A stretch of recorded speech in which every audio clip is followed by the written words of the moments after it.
Hello बच्चों, good morning. So today's lecture is lecture number 3 for class 12 which is equipotential surfaces. इसमें पूरा discuss करना है equipotential surfaces क्या होते हैं। जैसे लास्ट टर्न में मैंने आपको बताया था कि अगर कोई दो चार्ज लेते हैं, ठीक है, जैसे डाइपोल का केस लिया था, थोड़ा इसे बड़ा बनाता हूँ, ठीक है।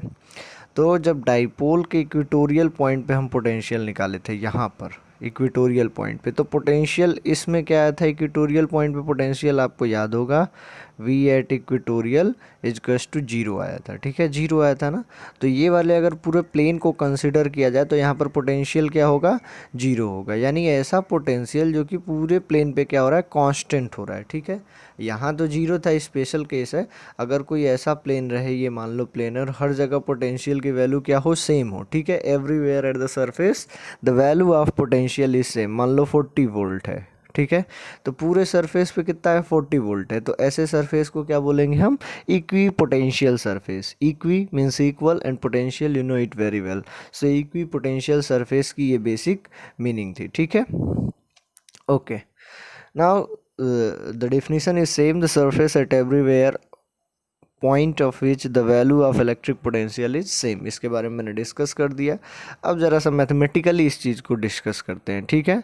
कोई यहाँ पर दो पॉइंट है, ये सरफेस है आपका ए और बी, दो पॉइंट्स है। ए से बी आपको यूनिट पॉजिटिव टेस्ट चार्ज ले जाना है। तो बाय डेफिनेशन ऑफ पोटेंशियल क्या होता है कि potential difference of final point B है आपका, minus initial point is to work done, external work done, that is supplied by you, work done in moving a unit positive test charge, this is unit positive test charge, ठीक है, जिसकी value क्या होगी, +1 होगी। Plus मतलब कि positive, unit मतलब 1, और सी कुलम या माइक्रो कुलम जो आपको मन करे ले लेना, ठीक है, उससे कोई मतलब नहीं आता है, ठीक है। Work done, external work done in moving charge from A to B divided by डेट चार्ज। तो डेट चार्ज यहाँ पर कौन सा है, क्यू नॉट है, डिवाइड कर दिया आपने V B minus V A is equals to W external from A to B, ठीक है।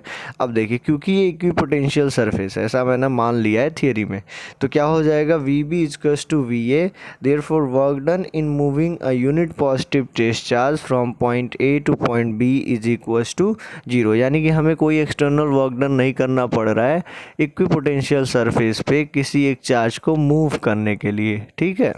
So this is the basic point.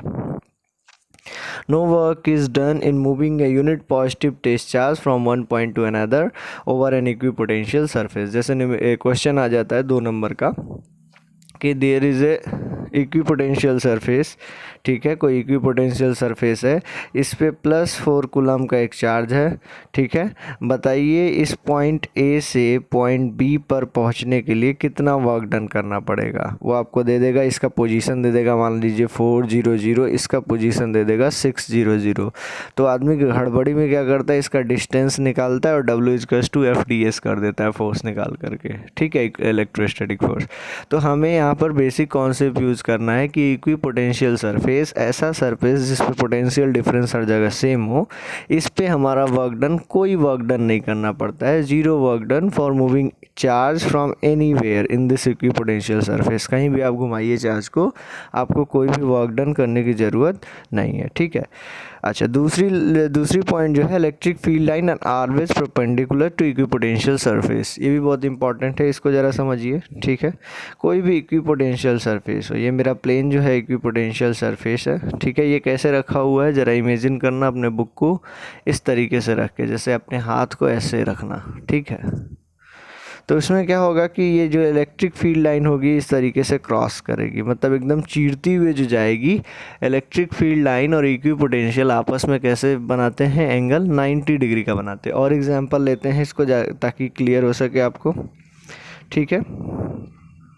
Okay, तो ये मान लो कि आपका क्या हो गया, कोई स्फेरिकल इक्विपोटेंशियल सरफेस हो गया। अब यहाँ से परपेंडिकुलर क्या होता है, it's very obvious, its radius. क्योंकि 3D डायग्राम है तो बनाने में दिक्कत होगा, तो इस तरीके से है, ये आपका रेडियस है, ये आपका इलेक्ट्रिक फील्ड है, दोनों के बीच एंगल कितने का बनेगा, 90 डिग्री का। और कोई एग्जांपल लेते हैं, अगर मान लो ये आपका इक्विपोटेंशियल सरफेस है, ठीक है, ये आपका इक्विपोटेंशियल सरफेस है, तो ये जो होगा ये इसकी इलेक्ट्रिक फील्ड होगी, ये होगी या सामने की तरफ होगी, सब कितने डिग्री बनाएंगे, 90 डिग्री का एंगल बनाएंगे, ठीक है।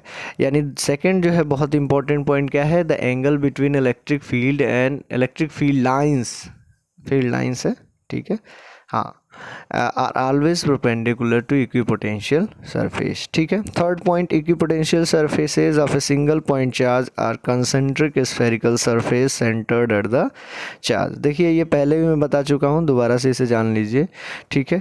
कोई अगर पॉजिटिव चार्ज लेते हैं आप तो उसकी वजह से इलेक्ट्रिक फील्ड लाइन आउटवर्ड होती है, आपको भी पता है कैसे होती है, radially outward. Electric field line में खूब अच्छे से इन चीज़ों को हमने डिस्कस किया है, ठीक है। अब इसके लिए इक्विपोटेंशियल सरफेस कैसी होगी, तो इसके लिए इक्विपोटेंशियल सरफेस इस तरीके से होगी। देखिए इक्विपोटेंशियल सरफेस सर्कुलर बनाइए और देखिए दोनों के बीच 90 डिग्री बन रहा है कि नहीं बन रहा है स्फेरिकल में, ठीक है। तो यहाँ पर जो डॉटेड लाइन है वो क्या बता रहा है, इक्विपोटेंशियल सरफेस को रिप्रेजेंट करता है, और जो सॉलिड लाइन है वो किसको रिप्रेजेंट कर रहा है, इलेक्ट्रिक फील्ड। और अगर ध्यान से आप देखोगे तो यहाँ पर कितने का एंगल बन रहा है दोनों में, 90 डिग्री, ठीक है, ओके। अब ये होम असाइनमेंट आपका रहेगा कि make equipotential surface for a negative charge, ठीक है। अब डाइपोल के जरा डिस्कस कर लीजिए। डाइपोल के बारे में आप जानते हैं, two equal and opposite charges separated by a very small distance. तो यहाँ पर कोई माइनस क्यू चार्ज, यहाँ पर कोई प्लस क्यू चार्ज। आपको पता है इलेक्ट्रिक फील्ड लाइन इस तरीके से होंगी, ठीक है। अच्छा एक चीज़ आप ज़रा ध्यान दीजिएगा, जितने करीब इलेक्ट्रिक फील्ड दूर, बाद में क्या हो जाएंगे, दूर दूर हो जाएंगे इलेक्ट्रिक फील्ड लाइन। तो जितने ज़्यादा करीब रहेगा वहाँ पर इक्विपोटेंशियल सरफेस आप क्या बनाएंगे, डेंस बनाए लें, हाईली डेंस। इलेक्ट्रिक फील्ड ज़्यादा है तो इक्विपोटेंशियल सरफेस क्या है, जल्दी जल्दी है, नज़दीक नज़दीक है, ये इक्विपोटेंशियल सरफेस स्फेरिकली बनेगा। और जब इलेक्ट्रिक फील्ड लाइन कम रहेंगी तो क्या हो जाएगा, इक्विपोटेंशियल सरफेसेस भी क्या होंगे, दूर दूर होंगे और कम कम होंगे। यानी कि ये डिपेंड कर रहा है इक्विपोटेंशियल सरफेस की जो डेंसिटी है वो किसके ऊपर डिपेंड कर रही है, इलेक्ट्रिक फील्ड लाइन के डेंसिटी के ऊपर। ये भी एक इंपॉर्टेंट पॉइंट था। दूसरा होम असाइनमेंट आपके लिए रहेगा कि डाइपोल, जिसमें कि पॉजिटिव ये डाइपोल ना कहें, पॉजिटिव चार्ज के लिए और निगेटिव चार्ज के लिए इक्विपोटेंशियल सरफेस का आप कंस्ट्रक्शन करिएगा। The last and the final point is equipotential surfaces are closer in regions of strong electric field and they are farther apart in the region of weak electric field. इसके बारे में मैंने पहले बता चुके थे कि जहाँ पर ज़्यादा इलेक्ट्रिक फील्ड लाइंस होंगी वहाँ पर क्या होगा, नज़दीक होंगे इक्विपोटेंशियल सरफेस। वो आपको डायग्राम खुद सोचना होगा कि कैसे होंगे, किस तरीके का इक्विपोटेंशियल होगा कि 90 डिग्री बनाए, ठीक है। और दूसरा क्या होगा, जहाँ पर इलेक्ट्रिक फील्ड लाइन ज़्यादा रहेंगी वहाँ पर इक्विपोटेंशियल की वैल्यू क्या हो जाएगी, ज़्यादा हो जाएगी। यानी कि वहाँ पर इक्विपोटेंशियल सरफेस नज़दीक रहेंगे, और जहाँ पर इलेक्ट्रिक फील्ड लाइन कम होगी यहाँ पर इक्विपोटेंशियल सरफेस दूर रहेंगे। With this we have completed our lecture.